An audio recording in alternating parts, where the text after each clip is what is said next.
నమస్కారము. శ్రీమద్ భాగవత మహాపురాణము 3వ అధ్యాయము భక్తికి కలిగిన కష్టములు దూరమగుట. 72వ శ్లోకము.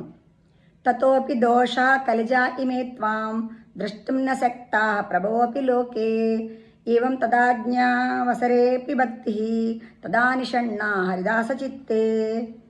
కలికాలమందలి పాపములు విజృంభించి సమస్త ప్రపంచమును తన ప్రభావమునకు గురి చేయును, కానీ ఆ పాపములే నిన్ను కన్నెత్తి కూడా చూడలేవు అని ఈ విధముగా వారి ఆదేశమును పొందిన భక్తిదేవి తక్షణమే భగవద్భక్తుల చిత్తములను చేరి విరాజమానురాలు అయ్యెను.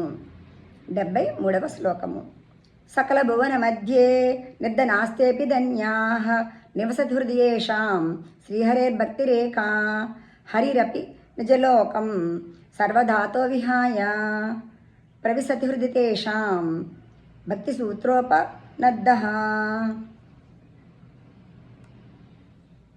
ఎవరి హృదయమునందు అనన్యమైన శ్రీహరి భక్తి పదిలముగా గూడు కట్టుకుని ఉండునో వారు ముజ్జగముల యందు అత్యంత నిర్ధనులయ్యుండి కూడా పరమధన్యులు అయ్యెదరు.